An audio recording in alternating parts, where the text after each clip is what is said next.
Welcome to The Passion Pod with your host, Chris Johnson. Thanks for joining us. Now sit back, relax, and enjoy the feature presentation. Season 4, Episode 10.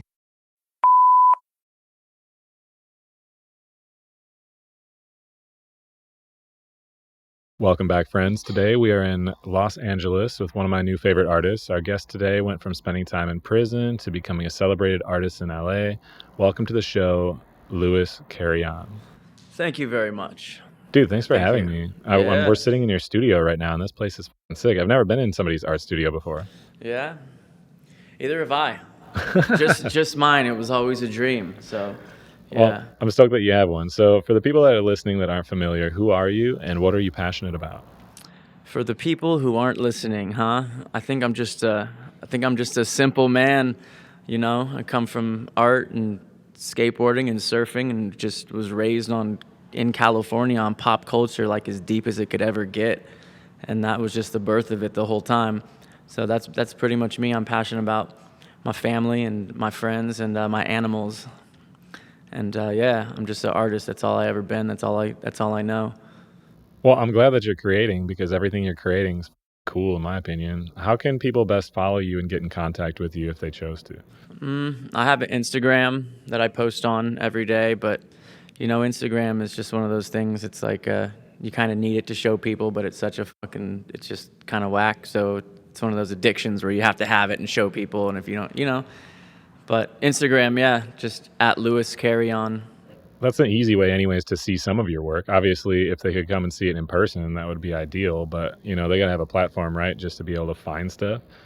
Yeah, it's cool. It's cool, and I like it, and I give a lot of love to it. It's actually how, when Instagram started, it's why I even am an artist or make a living off of art is because of Instagram. So I can't hate on it, but it's just like a necessary evil because there's just so much other static on there that, you know, that could be addicting. Yeah, I mean, it's a double-edged sword. It's like a cool, useful tool, but at the same time, it can kind of take over, right? Where you're like, all of a sudden, you're focusing on trying to show things to people you don't care about, and it can be unhealthy at times for sure. So, can we talk about where things started? We were talking off mic ahead of time, right? That you grew up skateboarding and stuff, and I know you surfed a lot. Yep. What was growing up like, and what were your passions before art kind of took over as the main thing?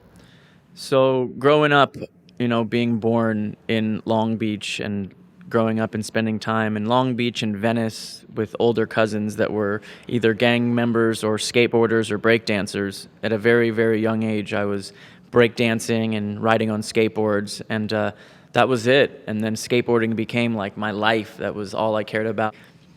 And so it was just surfing, skating from 8 years old on, and living in Long Beach and then moving to the beach. It was awesome. So Long Beach was interesting in the early 90s, you know, where the surf meets the turf. You had kids coming in from the inner cities on the bus, and that's where a lot of tagging and a lot of graffiti and street culture came in and mixed in with the surf and the skate. It was beautiful, and a lot of cool music, a lot of cool things came out of that. So who did you look up to at the time? Who's your favorite pro skateboarder or surfer, I guess, or both? Well, I was very fortunate because I used to have Jason Lee come pick me up at my house when I was like 9. So like Jason Lee was like my guy, and he used to come pick me up at 7-Eleven and skate my launch ramp, and my mom used to bring out cookies for Jason Lee and that whole posse at the time, and we used to skate Huntington High. What a crazy transitional life. That dude, I mean, people don't even know when they saw My Name is Earl that this dude is involved in skateboarding because he didn't look the part at the time. But like he went from being like one of the best, most respected pros and then just kind of disappearing into acting like out of nowhere, it seemed. He just popped out with Tom Cruise. Yeah, right? But it's so dude. Cool. It's so cool to see people reinvent themselves that way because, you know, it's easy to fall into the idea of, hey, I'm a pro skateboarder. This is what people think of me. This is what I need to be. Yeah. But if I have this other thing, it's so cool when when you see people just like trust themselves and say, you know what, I don't care what people think I'm supposed to be. This is what I want to do in this period of time, and then be successful in that too. Awesome. It's like, God damn. Awesome. What a badass. What a great transition too, you know? Oh, absolutely. He was good on transition. Well, yeah, but I mean, and through the brand Stereo, he was able to like give so much back to skateboarding. You know what I mean? He still stayed so relevant in his own way, which is really cool to see people transition like that. I mean, 100%. He's a legend. So graffiti, what do you remember the first thing you ever, like, was it spray paint right away? You went out and you just sprayed your name, or like what was it that you started doing?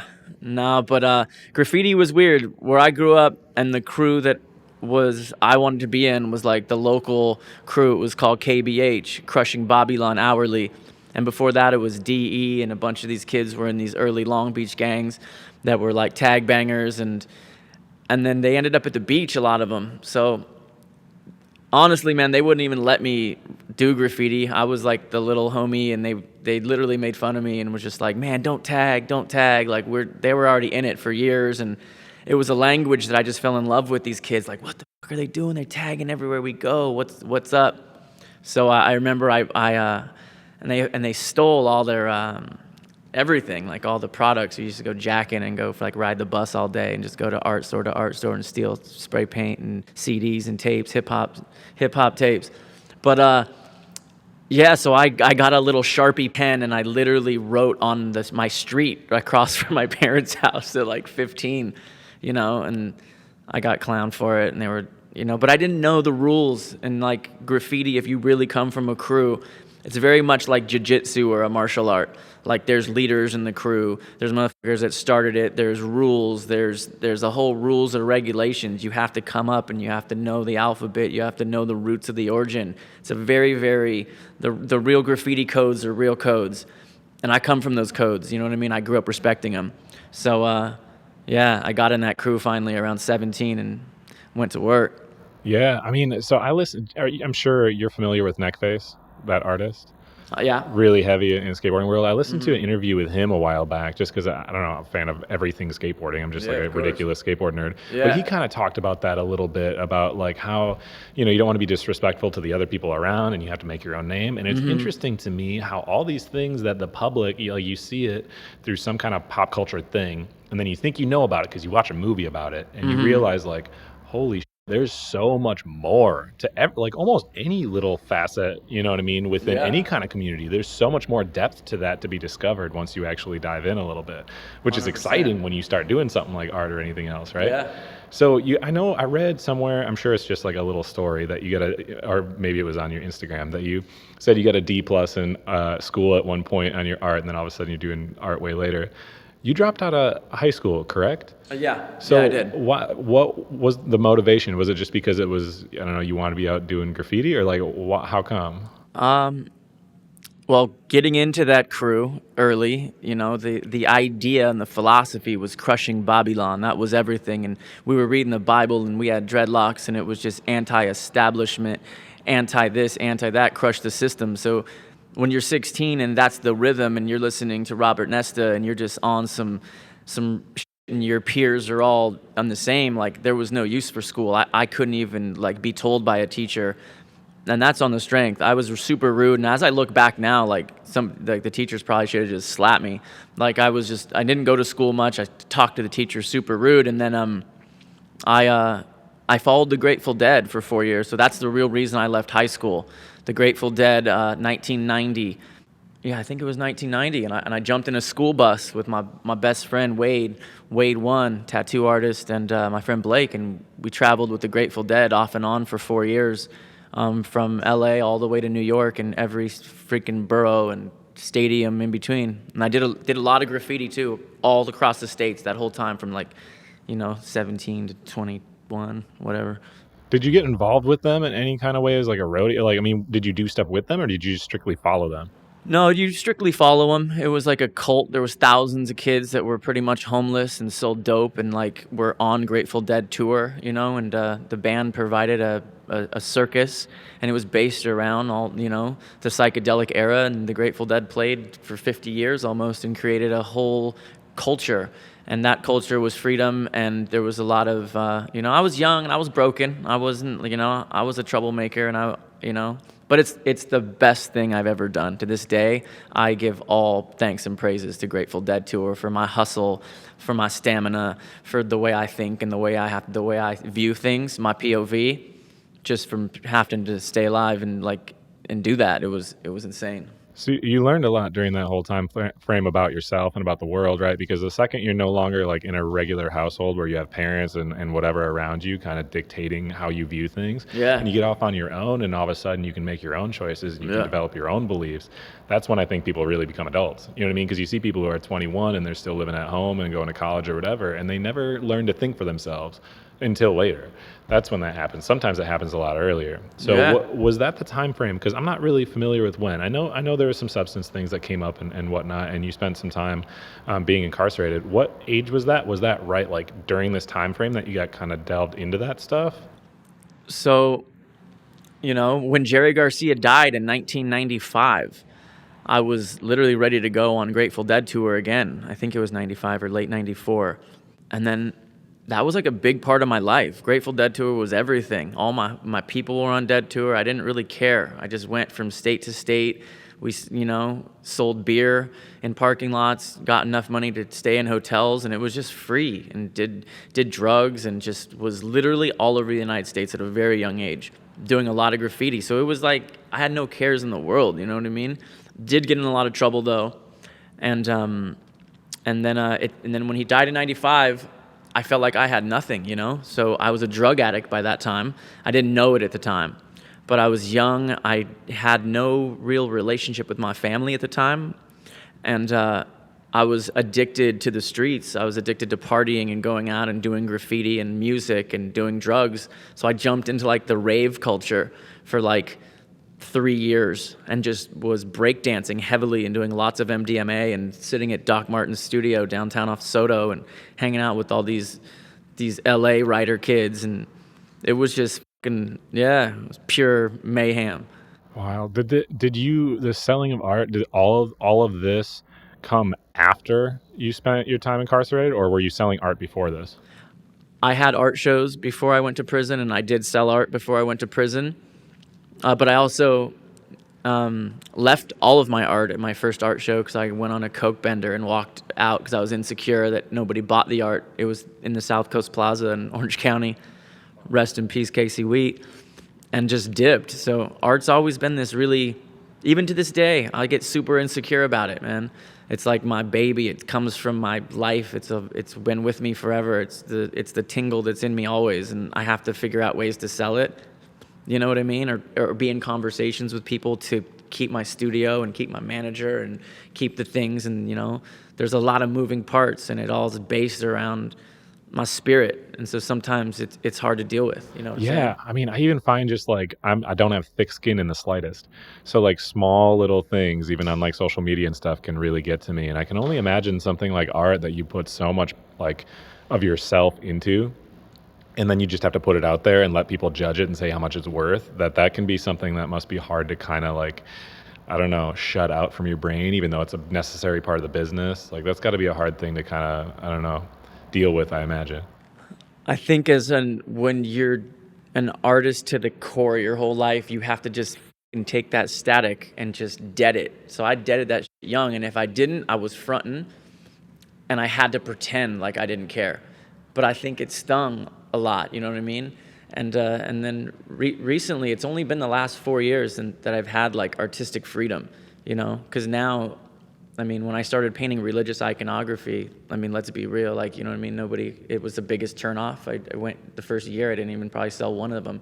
A couple, but like people are like there's nothing cool about religion. Religion's not pop culture. People want to talk about drugs and f***ing people and like, you know what I mean, hip hop culture, and there's a lot of other things people are talking about.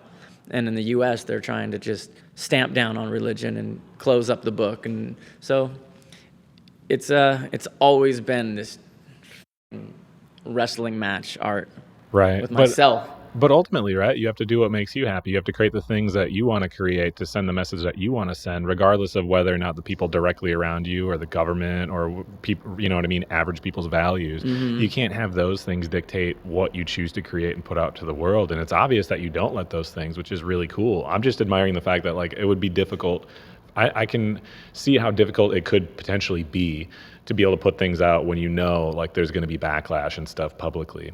So how long exactly did you spend in prison? It was like 2 years or something, right? Yeah, it was around 2 years. It was around 2 years. By the grace of God, it was around 2 years. And I lucked out. Well, luck favors the prepared, so that's the wrong word. But yeah, around 2 years. So did spending the time in there, was that like a time frame of significant personal growth? Did it shape you much, or was it just kind of a couple lost years? How do you look back on it? Man, as I reflect on it, it was actually the most pivotal time of my life. It was so strong. It was like every day so the first 6 months, I was still like this broken kid, drug addict. I went into prison over here. I snorted an Oxycontin before I went there. I was fucking itching through the reception and shit in Vegas. And it was dark. I was scared. I was super, super scared. And, I was going to federal prison after a 2-year case in New York where it was for literally a lot of drugs, and I could have done 10 years, 14 years. As a drug addict, just doing stupid shit as a kid that has no regard for the law, that didn't even know the law, and so yeah. But it was a grueling test of manhood, respect, and honor, and the same graffiti codes kind of like were in there, like street codes. You know what I mean? And once I learned those codes on how to treat other men, like, you're straight. You just have to, just forget everything and reset back into the where you are, and then the time just starts going by and you get into your rhythm. You know what I mean? Like, absolutely. Yeah, you go like, it was fucked up. I had a couple scenarios that were, I flew Con Air twice, which wasn't fun. I was in Atlanta, I was in Alabama, I was in Oklahoma, these really horrendous federal holding facilities that you wouldn't want anybody to go to. And yeah, scared straight, say it, call it what you want, but like, I was in the belly of the beast, and God just told me then, like, and I was just doing music when I was in there, so I was just writing song after song after song. And the federal correction facilities in the United States, they have music rooms, so like you can actually talk if you're like, white guys can talk to black dudes, and you can, like, when you're in the music room, everyone's cool. Like, Sure. So it was really interesting. It was a lot of music, and it was like just I pretty much wrote music and drew my way through, and drew a lot of tattoos, and worked out a lot, and got my mind right, and read a lot of books on health, and it was awesome. It was awesome. It changed my life, and if it wasn't for prison and the situation, that whole thing, and my parents helping me out, man, I don't know where I'd be. What was the feeling like when you did get out? Was it like a scared thing of like, I don't know what's next to do, or were you feeling triumphant, like ready to fucking go? Well, I was angry. I was a little angry, because prison it just changes your mind and the way you are. So I was angry, and I was all buff, and I was all like swole up and just like ready, but I didn't know. I was nervous still, because all I'd ever done is like sold drugs and tried to sell art, and I had a fashion line for a little bit that did okay, but I never had anything that like that I could fall to. So I was like, okay. And then that's when I just got onto the relationships and started reaching back out to the people that I loved, and my friends from Hollywood that I made on that fucking tour of partying are still some of my best friends up here that are now, we look back and laugh, but all great humans, and I have some really good people in my camp. Yeah, I think it's incredibly important when you find the right people to keep them in your life. You know what I mean? Because you're going to run across a million people, and everyone's going to want to have a relationship, whether it's like because it benefits them in some way or whatever. But when you see those genuine people that you can tell actually care about what's best for you, it's so important to keep them close, even if their advice is like not what you want to hear sometimes, Yeah, I hear you. And then you get locked up and then nobody there. Your parents and maybe like one friend, but nobody, like, people don't write letters, like, it just is what it is. So, Sure. So you're like, okay, like, Yeah.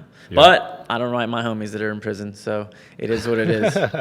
Yeah, but hopefully they'll come out better people. I'm just curious because I haven't known anyone that spent any time, and you obviously said you learned quite a bit from it, but Are there anything, like, if you just had to throw out what is like one thing that you could change from the system? Because we all know the system for the prison system is horrible, right? If there's one, what's one thing that you wish you could change?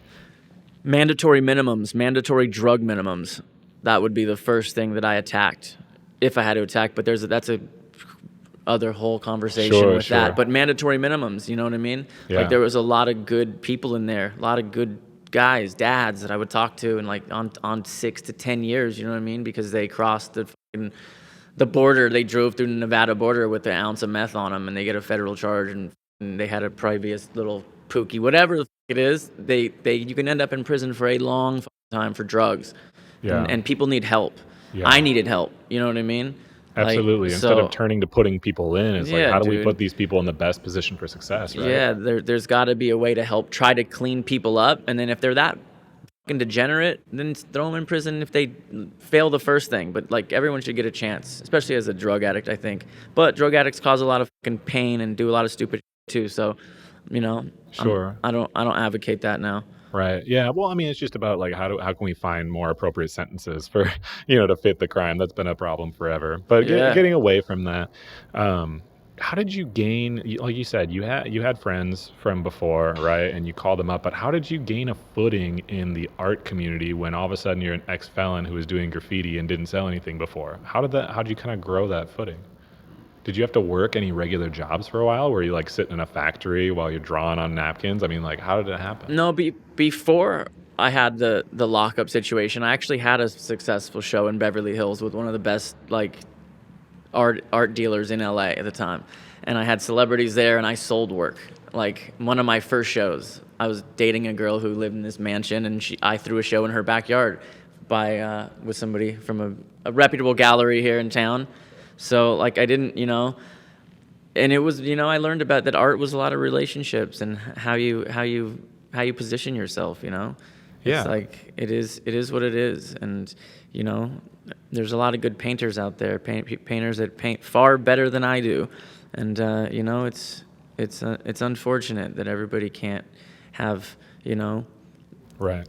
access to collectors? I don't know. Yeah, well, I mean, networking is a part of it, certainly, but ultimately people have to really like your art too. The problem, I think, is that not everybody gets to have their art seen, whether it's music, like their, music being heard or whatever. Not everybody gets to have all their stuff seen. So it's about putting yourself in a position where people can see your work and decide whether they like it or not. You know what I mean? And hopefully the people end up liking it, right? I don't know if I agree with that, because I think everybody gets their art seen right now with Instagram and all the free music platforms. Like everyone's visible. Sure. It's about, how do they monopolize on that, or how do you, and it's not just about if they like your work. Some people buy work because their friends are telling them to collect you.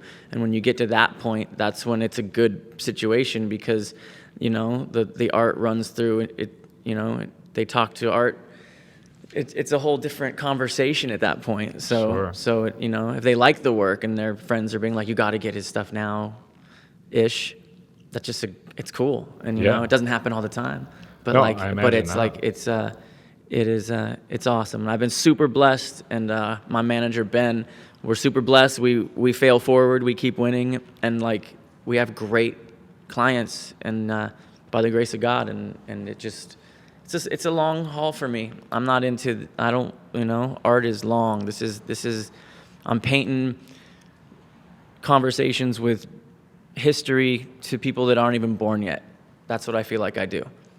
So it's not about now, it's not about money, it's not about anything. I'm like having conversations for the future. Sure. So it's like that's when I settled there in my heart, I won, because I'm just like, who cares? Who gives a about what Instagram anybody thinks? I'm painting this. I'm having dialogues with giants daily, and and then regurgitating them on canvas. So it's a daily thing, and it's a daily thought, and it's a lot of thought through this. Sure. Well, I Yeah. imagine when you paint, like, you know what I mean? A lot of other people that go to work and they're conversing with people all the time. What you do for work is painting, you have a lot of time to think, right? Hmm. And Yeah. sometimes I feel like maybe that's not I mean, for myself, I don't like sitting in my own thoughts for too incredibly long, but I feel like it would be super beneficial. Yeah. I want to know where these influences come from, right? Because you mentioned about it before. And we don't need to go like incredibly far into the religion iconography. But where do the influences come from for your work? Was it always well, first, can you give a brief description of like to somebody so they can attempt to picture in their head what your art looks like? Yeah. So I take images of history that could be famous or not, that are realism, and I regurgitate modern tools and colors over them with modern day paints. So giving it a timely feel and having conversations with some of my favorite artists like Caravaggio and Rubens, etc. And then just reappropriating it and changing the dynamic. I feel like the giants are pretty much dead because people can't afford to fly to, Spain and go to the museums. Like kids these days, what are they going to see? They ain't no schools aren't even open. They're going to look at their, Right. what's going to happen to the masters in 100 Yeah. years, 200 years when they're looking back at history? It's like where's it change? And that's why I'm trying to. It's what I do. So I want history. I want history. That's every one of these I feel like I'm putting in like a time capsule to be like pulled out in 500 years and be like, what the f- is this guy talking about?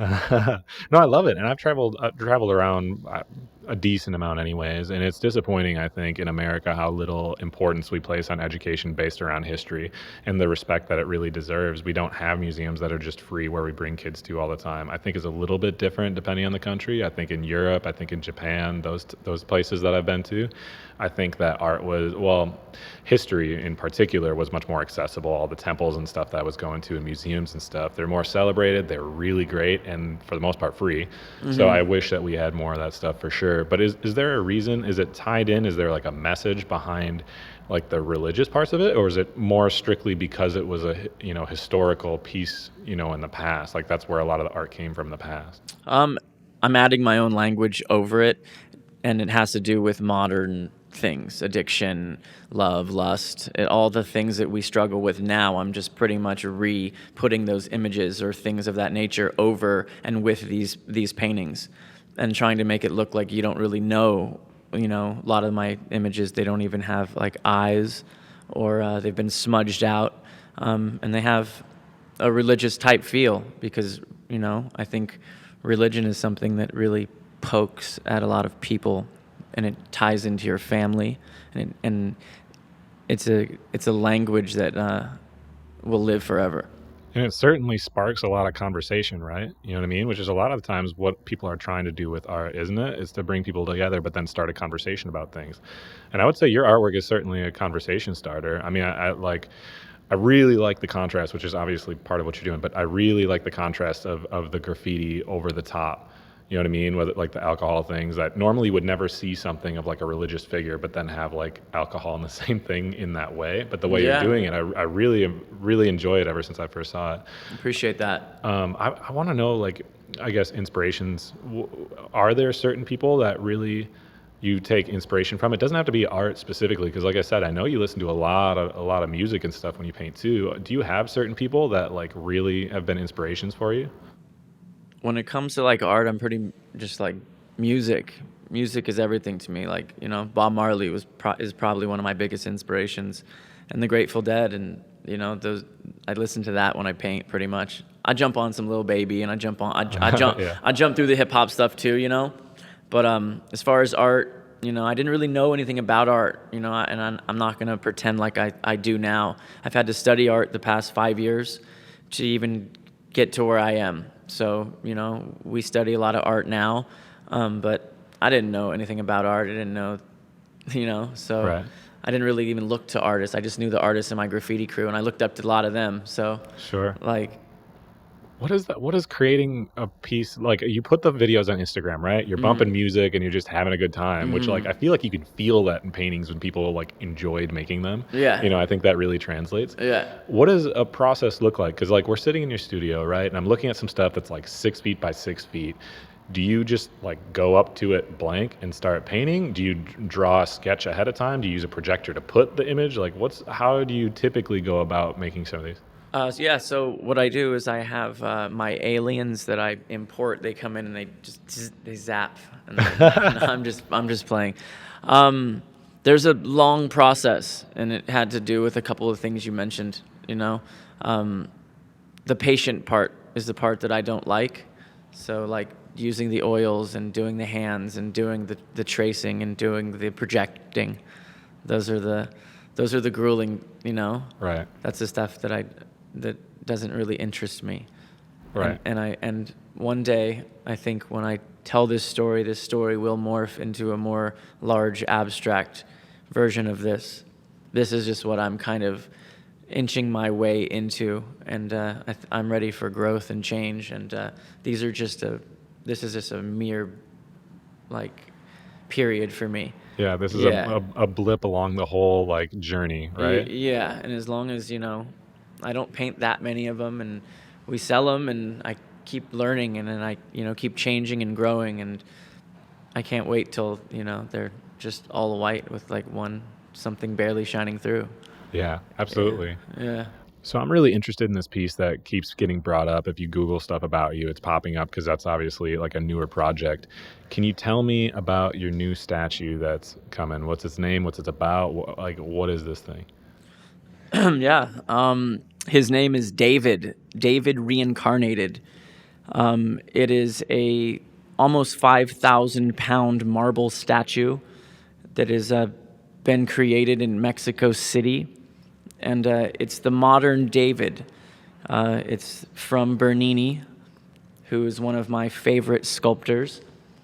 And because I didn't know who Bernini was until a certain age, and Bernini is a master of time and master of movement, I became obsessed with his statues and many others, and with a lot of worldly travels at the time. I was peeping a lot of statues, and I wanted to pay tribute, and I wanted to answer the question of who would David be now.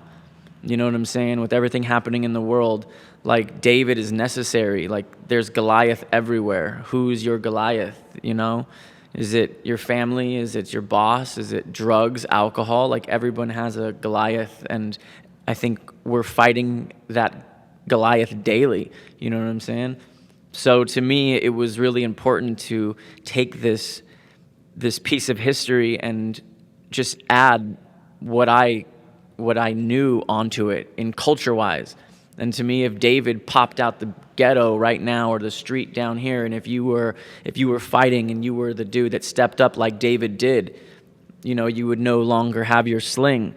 You'd have a Glock, you know. And I put the tools in between his legs, the things that I thought were, you know, popping in culture. You know, I've been brainwashed in the system to become, you know, looking at false idols and money and all the deities and the things we see.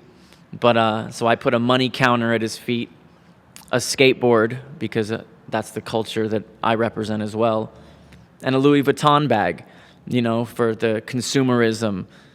The statue is really deep. It has a lot of meaning, and I'm really, really excited to drop that on culture, however that looks. You know, it's gonna seep into culture slowly, but it can't be like it's 5,000 pounds and marble. Like, it's going to be incredible. It's going to affect a lot of people, and I'm so excited to be able to have this thing released to the world. I appreciate that. It's been a long time coming, and honestly, I'm 44 years old, and I feel like it's like doing, like, I don't know. Just putting this out is going to be probably one of the biggest things in my life, and to know that at this age and to have got that and been so strong in the narrative, I literally feel like I nailed it to the head, and I can discuss that with anybody who wants to go deeper on that from any avenue or any academic place.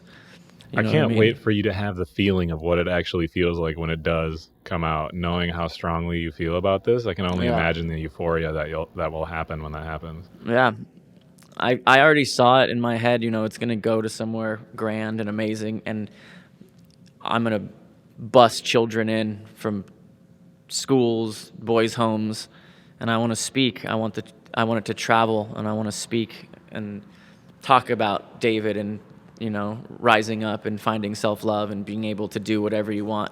I use what little voice I have as an artist to really, really try to reach out to other people and be human. And, if I got to this point by just me getting to this point, like, man, that could paradigm shift so many young artists out there that just are getting beat down because people tell you can't be an artist, or you can't do this or that. Like, there's no rules right now. There's no rules. And he who can create and he who can get out there and have no shame and start bashing on doors, tagging on doors, making your art scene and do clean branding and really care about your identity and look at it from a work standpoint, the world's out there, bro, whatever you do as a creative. Yeah, and I think we need a lot more people being, putting themselves in a vulnerable position to speak to people like that and tell their story and say, hey, I wasn't perfect, but these are the things that I learned. These are why I think it's important, and you can do whatever you want. I think kids aren't taught when they're younger that they can do whatever they want. That's not like told to every child, but I think it's something that should be. You know what I mean? Because I think if every kid genuinely believed they were capable of anything, think of all the cool things that could come from it. Yeah. I want to touch on the the Goliath part. Because you're now like, I mean, I guess everything's relative, right? But I would say that you're an established, successful artist. What are the Goliaths that are currently in your life? What are the challenges that you're currently going through? The only Goliath would just be me. I'm my worst enemy. You know what I'm saying? So it's important for me to do the things and do the self work and stay on what I'm on, so I can keep the self love and feel motivated. Because right when I go down that other way, then all of it doesn't matter. So. Yeah, I think that's the case for a lot of people, is that they're the ones standing in their own way, and they look at like society or people around them and they point fingers and blame, this is why I'm not doing what I want to do or whatever. Yeah. But really, it's usually just them. If they just believed in themselves and said, hey, this is my life, I need to take the reins in my life and do what I can and enjoy every day, they could. It's just themselves standing in their own way, unfortunately. Yeah. I want to hear, cause I'm sure you have like a million really awesome stories, because everybody has a million awesome moments in their life. You said when this gets unveiled, that's going to be one of the more significant ones. What is one of your favorite experiences that you've had in your life so far, but it wouldn't have happened if you had like a regular job, went through a regular path? What's something that happened to you that you're really grateful for, but it only happened because you chose this life? I'm so blessed that I could literally name 100, because I haven't stopped living that way since I was 16. So honestly, but like maybe Ethiopia the last few years, and going there and fasting and really learning about that culture and giving my spirit there and helping. Ethiopia is always a powerful one, man. That's a rebirth. Every year I go back and study the lineage of Rastafari, you know what I mean, in the bloodline of Solomon. And it's that's definitely a powerful month that came through the vein of everything that I am, my existence that gets to this point. It's a direct descent reflection to what I do. Sure. Yeah, man. So so this is, I guess, what is your religion and why did you chose, or I guess I'm using the wrong vocabulary here, but like, what is it that you practice? Why did you go there specifically? What's your association with that? So I don't really practice like any Okay. type of religion per se, but Bob Marley, when I was young, I listened to a lot of Bob Marley, and Bob Marley was always talking Bible verses. And so I didn't look in the Bible because my parents told me to, or because this or that. I looked in the Bible because Bob Marley told me to. So I started reading the Bible at a young age and looking for different things, and was always searching. Come from a Mexican family I'm Mexican, Italian, Filipino, so there's religious blood, and there's religion when I'm young, so I'm in religious schools, and it's all about religion, And I just always felt like I didn't fit in, and and I thought different, and I felt like I was shunned by the church and by like the surfing association. If your friends smoke weed, they're the, you know what I mean? Right. And now now I look back in hindsight, and it's like these funny because there's marijuana things everywhere, and people are all like legal cannabis, and those same people 30 years ago were telling kids they were pieces of shit for smoking pot. You know what I mean? Sure. Yeah. So that took me to Rastafari, man, and I started studying Rastafari as a young cat, and being from the graffiti crew, a lot of the kids were Rastas, and so at that time we were just listening to reggae and really trying to understand.